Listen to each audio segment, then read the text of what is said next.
What's going on? It's time for another Brainsmasher's Smashcast. Thanks for clicking and tuning in and enjoying and banging your head to obscure, lost favorites of mine that I want you to enjoy. Hope everybody's doing well. It is the best holiday of the year, the day after Thanksgiving. Christmas. It's the day after Christmas. As you might probably ascertain, I don't really partake in the celebration of the birth of Jesus Christ. So, fuck that guy and fuck anybody who does.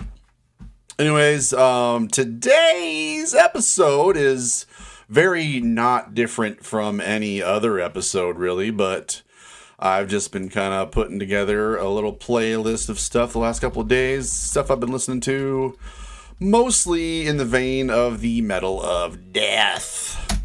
So, I'm gonna, play some cool stuff for you. This first one, I'm gonna start this off with a little tiny band called Biolich. Used to chat with these guys. The singer Will used to be on AOL back in 2001 or so, and I never checked out his band Biolich. Wound up they recording a full length in like 2004, and by that time I wasn't even on AOL anymore. Didn't talk to Will, kind of lost touch with him, and never wound up checking out his band. And for some reason the other day I just thought, you know what? I wonder what that band Biolich actually sounded like. They're from New York. I knew it was like technical death metal, but I don't know. So I wound up checking it out, and sure enough, shit rules. Will's vocals are absolutely insane. I was telling Pat the other day, these vocals sound like a SCOBY stuck in a vacuum. It is inhuman. So that's good stuff. This is going to be from their demo 2001. And then, as always, a couple more, and I'll fill you in a little bit. So, enjoy Surgically Conjoined Cranial Torture from Biolich's 2002 demo. Oh, this is so good.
You liked that little twofer. The second band there was the band called Broken Torso with The Thrill of Terror.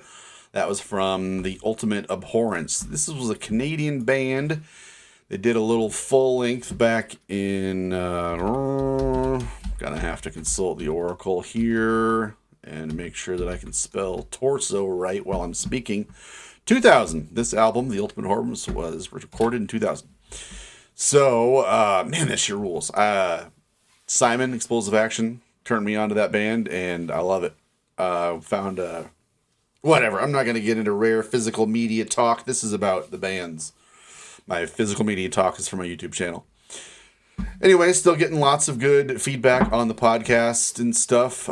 Just want to get more people listening to it. So if you think of it, share this stuff on social media for me and get more people to listen to it. And let me know what you're thinking. Shoot me an email if you want anything. Let me know anything. Do it. This episode kind of focuses on a lot of like rare stuff, unreleased stuff, some really, really undead stuff I've been unearthing. So a lot of this stuff is pretty rare. I kind of like the idea that like I've tracked down digital files that, on the physical format, they're absolutely gone, disappeared. Stuff that's not on YouTube, stuff that's hard to find downloads of, so that it exists on Spotify in my podcast. So I like having like rare, hard to find stuff. So in that regard, this next band is called Catalepsy. And I had to reach out to my friend Ken from Ken's Death Metal Crypt in order to find a rip of this stuff. Oh, it's really, really, really good. So Catalepsy were from Yorkshire, England. They did a demo in 91 called Faces of Death. Now, the drummer on this demo is in a little band called Cradle of Filth, Nick Barker. This was his first death metal band. So all they did was record this little 6-track demo, and God, it's so fucking good. They changed their name to Monolith, recorded an EP and then a full length called Tales of the Macabre in 93, which never got an actual physical release. So what I'm going to do here is play Catalepsy, the demo, and then I'm going to play a track from Monolith, so you can just kind of get a little through line of the band, and then you're going to come back and you're going to be like, geez, how have I never heard of that? I think this stuff sounds really strongly of like Benediction, kind of maybe a little bit Malevolent Creation, I suppose, but I don't know. I think it sounds like pretty UK. So yeah, enjoy Catalepsy, Monolith, and we'll get back in a minute.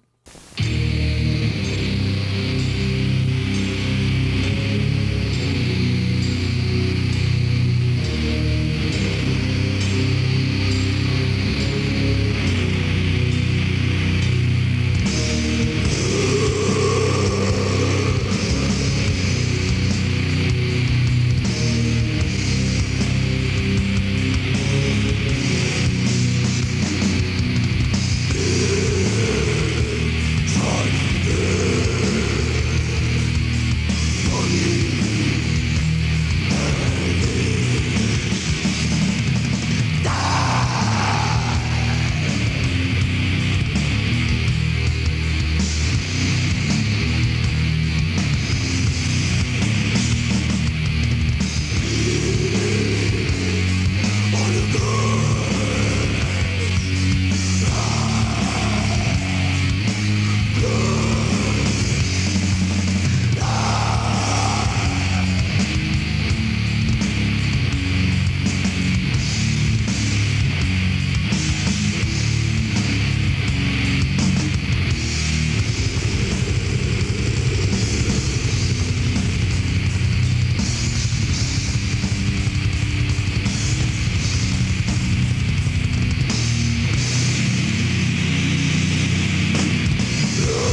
So that was Catalepsy with Undead Burial.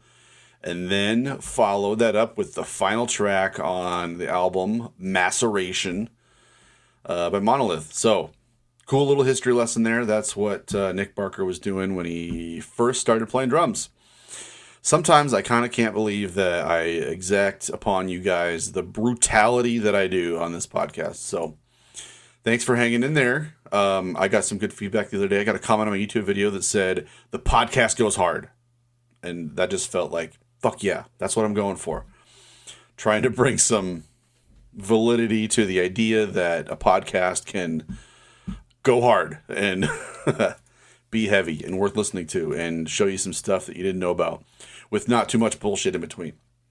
So next, I got a band called Dominus. Did I play Dominus on here already? You know what? I was thinking about this the other day. I'm on episode 8. So that's 7 episodes, 10 bands, 70 bands already on this thing. I kind of think I might have played Dominus already, but you know what? Fuck it. We're going to do it again.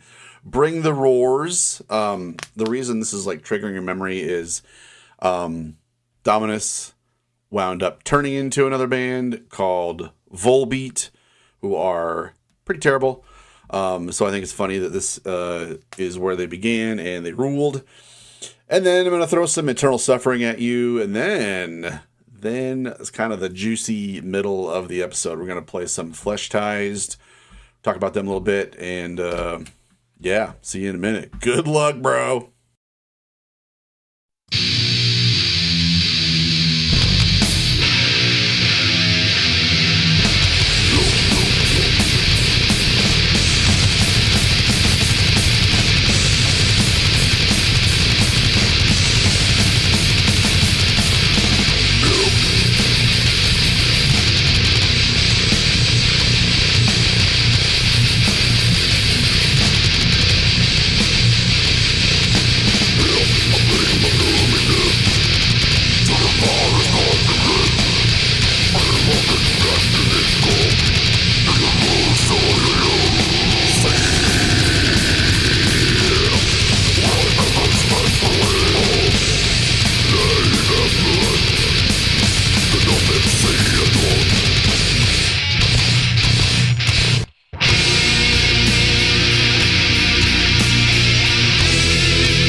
right, that was Dominus with Bring Down the Roars. What a dumb song title. That was from the only full length by Dominus, A View to the Dim, which is long out of print and sorely needs to be reissued. But that's not my problem, because you're just listening to it straight on the coolest podcast that you've discovered in recent years. Anyways, so after that, I had to put in some Eternal Suffering. I feel like these guys are kind of having like a renaissance. Even though, so I've been friends with a couple of members of this band for, I've been friends with Wayne, the singer from Eternal Suffering, since 2001, maybe. But one of the guitar players, Chris, passed away just a week or two ago, so just kind of been on my mind, and I wanted to play something from that. I think Sanguish Sugarbog is kind of playing a part in these guys kind of having a bit of a renaissance. You'll see the singer, Devin, sporting an Eternal Suffering shirt. This also, long out of print, needs a reissue. Pathos did a reissue of it like 2011 or something. But once again, it needs to be in print. I feel like a lot of death metal bands these days are kind of aping this kind of style. So it's time that we kind of recognize that these guys are a big influence on a lot of the stuff that's going on right now. And then, so next up, I want to put together a couple of bands that I originally put together because I thought they shared members, but I was wrong. So whatever. Alabama's Fleshtized with the title track from Here Among Thorns. This one's going to rip your head off. And then we're going to go back to 92, as we often do on the Smashcast. And I'm going to play a little Morpheus Descends from Ritual of Infinity. So, check it out.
I'm going to play two more, and that's going to be it for me on this 8th episode of the Smashcast. The first band is called Innominandum. Sleeping with the Past. I discovered this one just the other day. I was driving around listening to this old demo. This was a German band, and this demo came out... Man, don't have my facts together, but this guy, come on, internet, came out in 92. So they put out this 4-song demo, and it is phenomenal, I think. It kind of took me a minute to really, figure out what I appreciated about it, because it sounds really scattershot compositionally. It's super weird. I think their ideas about technicality were hard to follow, I guess, but then it kind of struck me how original of a thing it really is, and then I started to kind of understand that there is a strong similarity with Gorguts. I think I haven't listened to Gorguts a whole lot in the last couple of years, but it just struck me that really has a striking resemblance to Gorguts. Let me know what you think if that's crazy. But I think the technical angles that they take, the drummer and the guitar players here and there, I think they're really just in the wrong places. But I feel like that's kind of the idea. That's the whole style. That's a new flair of technicality that I hadn't really appreciated about many bands. I don't know. I'm just kind of making that up. But after that, one of my favorites, Pathogen with Thresholds of Pandemonium. That was the lead-off track from 2012's Forged in the Crucible of Death. Pathogen are from the Philippines, and they have a ton of releases under their belt. And this is one of those albums that reminded me that I do truly love death metal, and that it wasn't a foregone genre, and that there's still good death metal coming out, even though this came out about 12 years ago or so. Anyways, Pathogen rules. Check them out. They got a lot of good stuff out there for cheap. No one seems to love Pathogen, but I do. So that's going to do it for me on this episode. Thanks for tuning in, as always, and I'll see you next time.